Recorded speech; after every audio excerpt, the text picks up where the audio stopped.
Você já viu um caracol atravessando uma folha? Devagar, como quem hesita entre continuar ou desistir?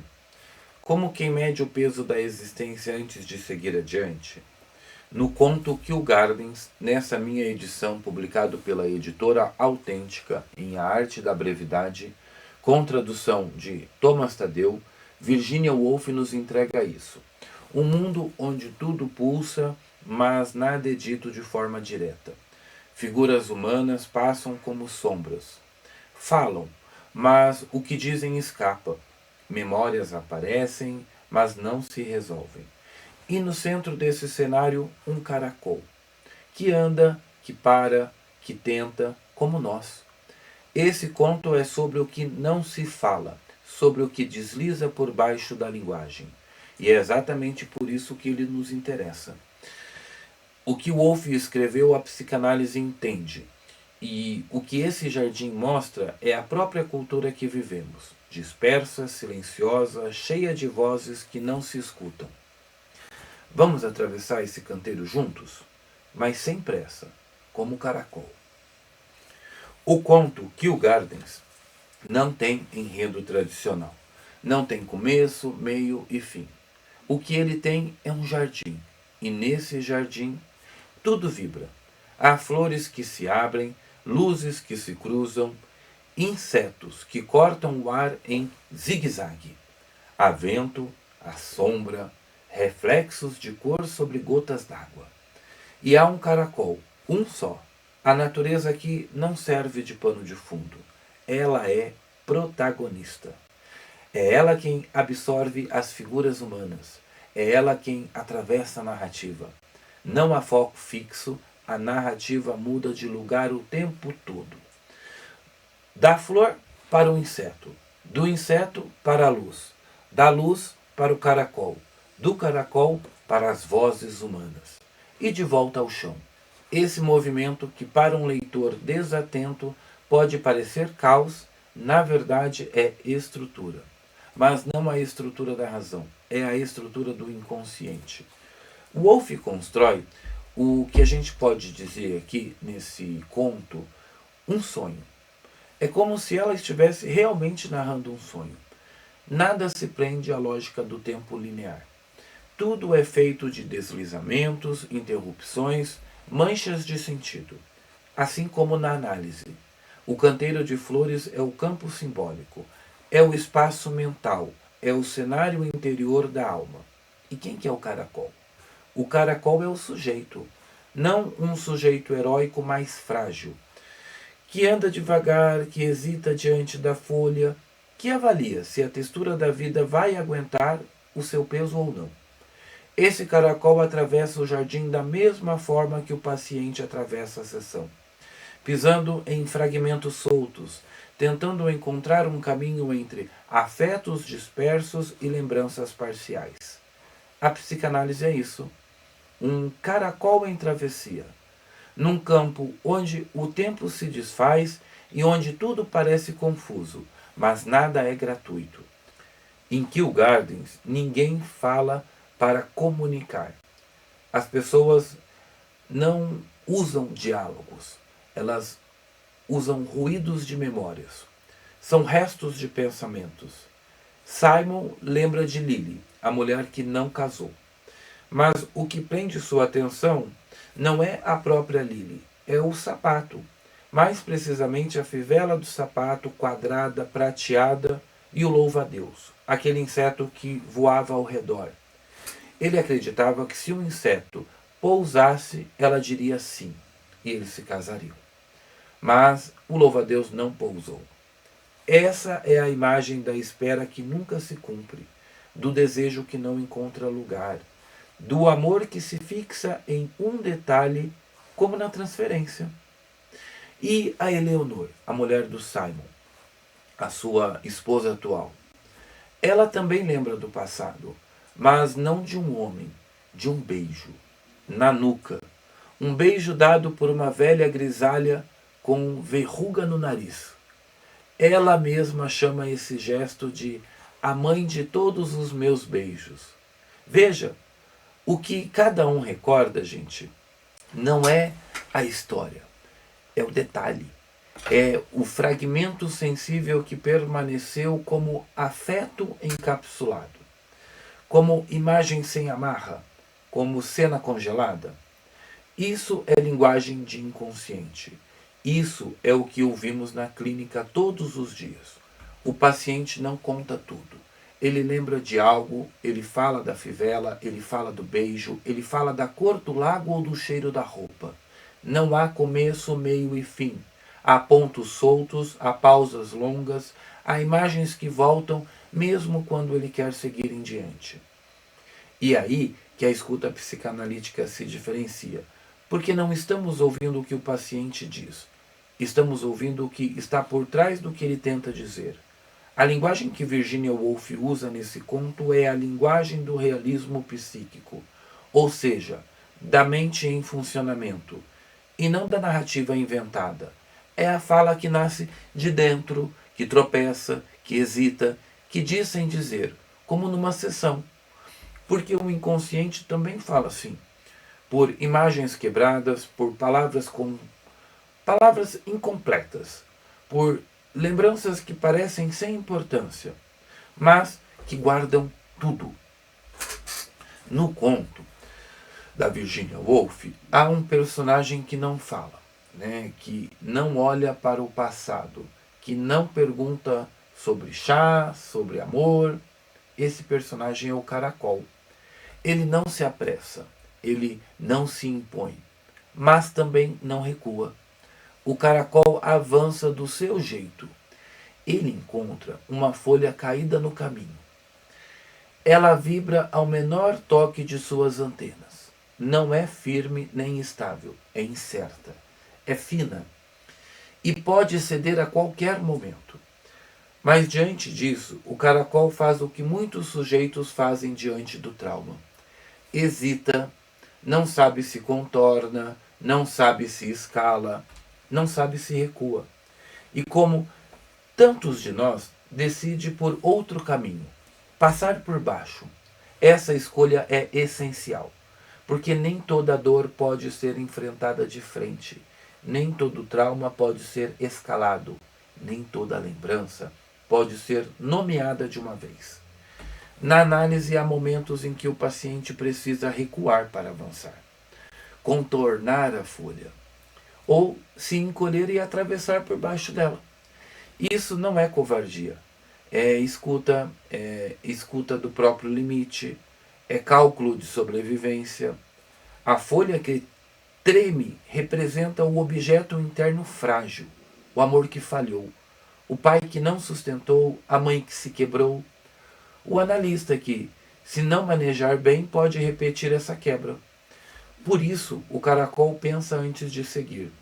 E quando passa por baixo, ele o faz com sabedoria, com sensibilidade táctil, com o corpo inteiro atento. Esse caracol é o sujeito em processo. É o eco que não rompe, mas adapta.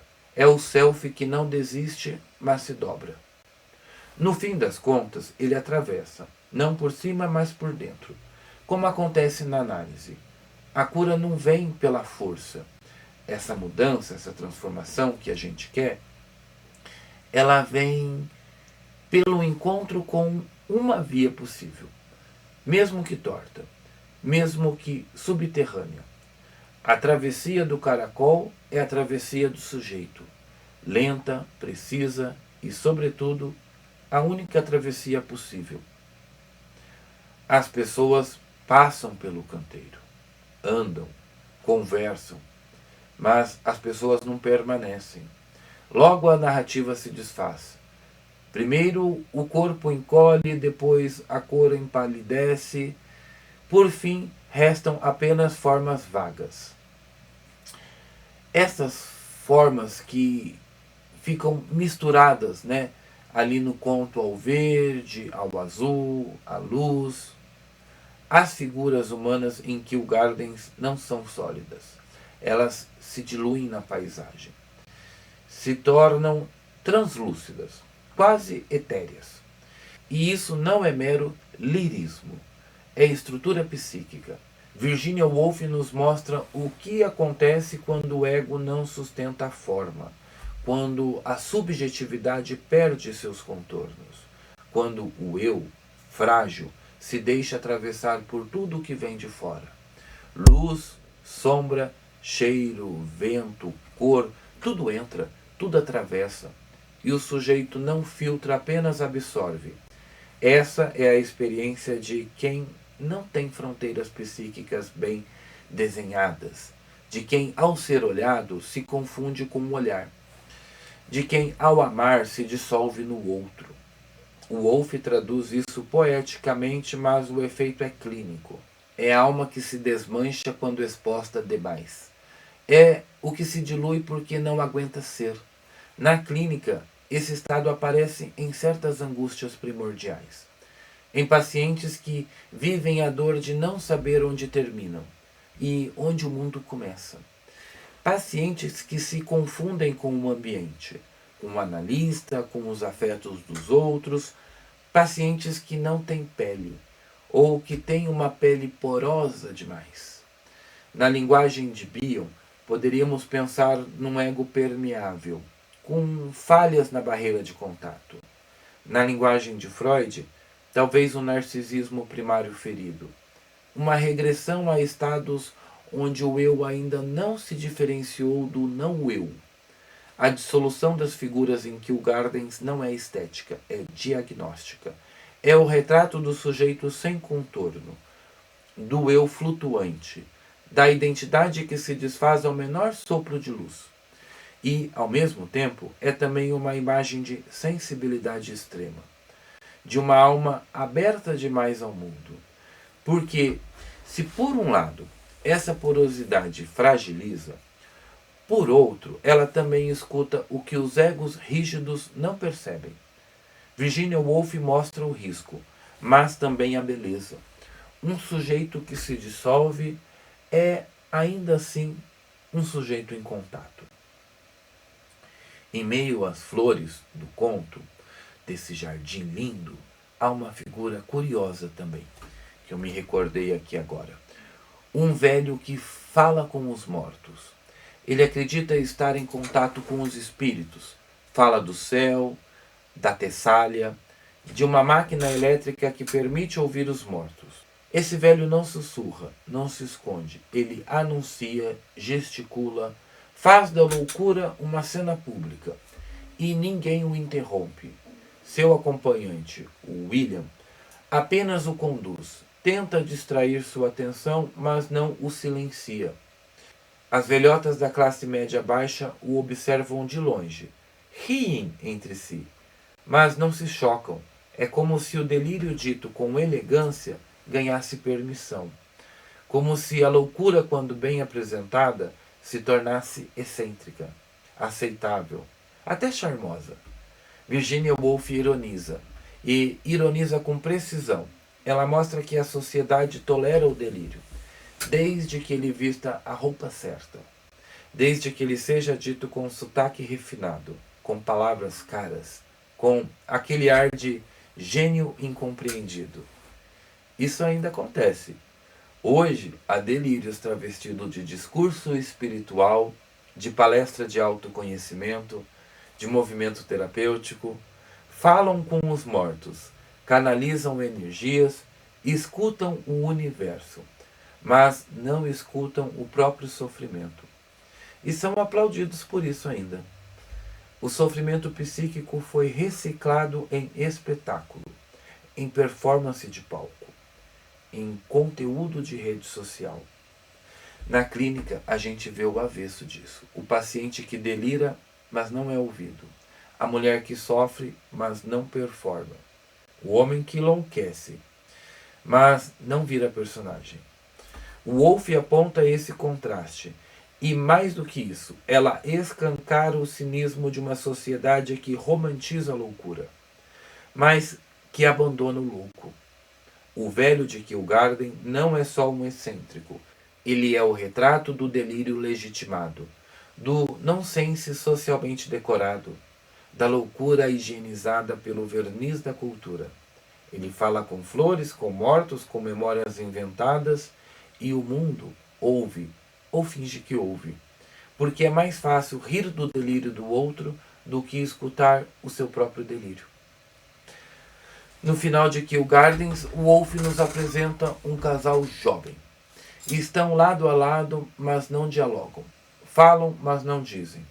Trocam palavras e o que ouvimos é puro deslocamento. Isso o quê? Você sabe o que eu quero dizer? Qualquer coisa? Não há clareza, não há definição. Só hesitação e ruído. É a linguagem solta, sem origem, sem destino, sem consistência. Esse casal representa algo maior, a cultura da desconexão. Eles não estão em silêncio, mas também não estão em encontro. Falam como tantos falam hoje, para não encarar o vazio que os habita. As frases flutuam inacabadas, são como balões sem pensamentos. Sabe aqueles desenho em quadrinho que você vê só o personagem e o balãozinho ali? Então os balãozinhos estão vazios. Nada se sustenta, nada se compromete.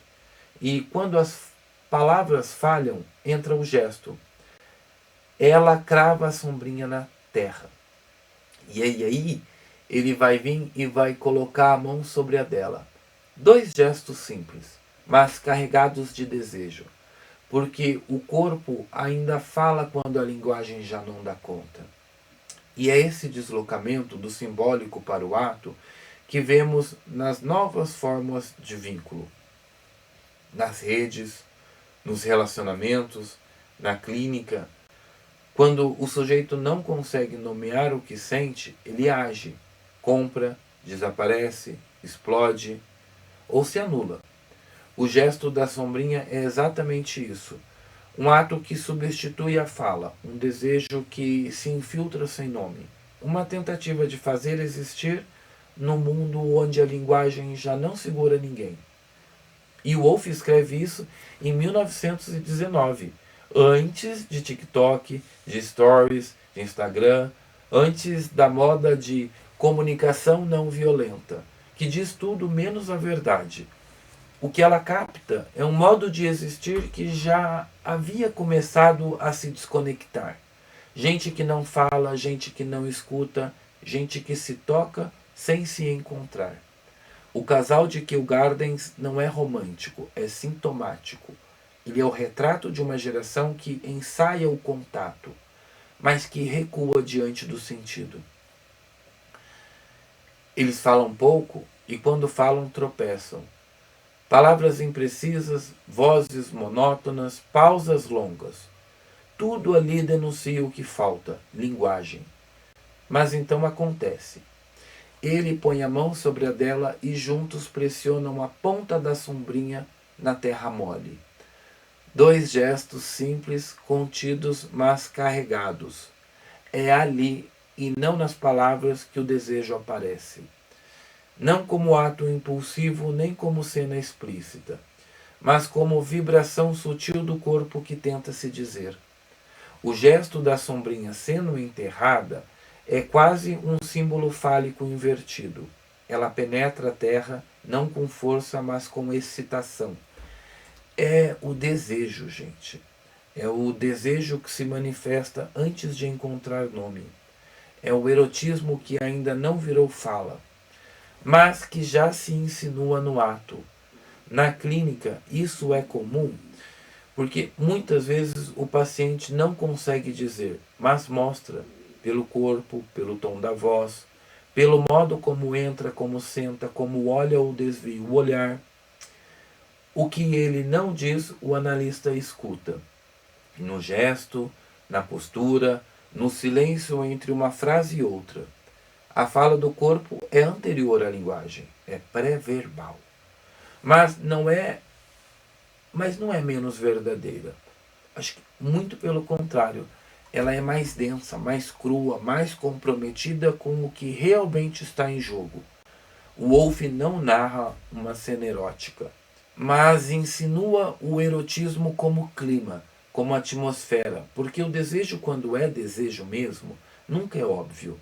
Ele está nas entrelinhas, nos pequenos rituais do corpo, na maneira como alguém segura a sombrinha, ou toca a mão do outro com tempo e não com pressa.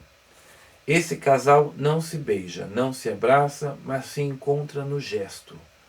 E o Wolff, sem nomear o desejo, o revela inteirinho. E o caracol? Ele atravessou ou não atravessou o jardim? Atravessou. Depois de hesitar, avaliar, sondar a textura da folha, o caracol encontrou uma abertura. Passou por baixo e seguiu adiante sem pressa, sem heroísmo, sem plateia. Essa é a travessia psíquica que a Virginia Woolf propõe. Não tem fogos, não tem aplauso, tem caminho. Um caminho mínimo, quase imperceptível, mas real. Porque no campo psíquico, atravessar não é vencer. É suportar, é encontrar brechas, é respeitar o tempo do corpo, da alma, do trauma. Na clínica é assim. Essa mudança, ela não é um salto, não é uma virada de chave. É um arrasto silencioso por baixo das folhas da memória. Muitas vezes o paciente não dá a volta por cima. Ele passa por dentro, passa por baixo, mas passa. E quando isso acontece, mesmo que pareça pequeno, é decisivo. O caracol de Woolf nos ensina que há dignidade na lentidão, há coragem na hesitação, há potência no gesto mínimo. E talvez o verdadeiro trabalho da análise seja esse: ajudar o sujeito a perceber que existe caminho, mesmo quando tudo parece bloqueado, porque nem todo trauma precisa ser escalado, nem toda dor precisa ser decifrada de imediato, mas há sempre um ponto, uma brecha, onde a vida pode passar e ela passa, como o caracol. Se isso te fez pensar, compartilhe esse vídeo com alguém que você acha que vai entender aqui essa nossa conversa. Se esse conto te tocou em algum momento, comenta. Agora que conversamos sobre o conto e o caracol, veja se você consegue responder aqui. Qual folha ainda está no seu caminho? Onde, na sua vida, você sente que precisa passar devagar, porque o chão ainda não está firme? Que palavras você nunca disse, mas o seu corpo já falou por você? A análise começa assim, como uma travessia pequena, como uma imagem que gruda, com um gesto que insiste. E vamos continuar pensando aqui embaixo então agora, batendo papo. Eu sou Rafael Marques Menezes, psicanalista, professor e diretor da Escola Britânica de Psicanálise no Brasil. Foi uma alegria ficar com você até esse momento e nos vemos no próximo vídeo, combinados? Até lá! Ó, vai pra cá.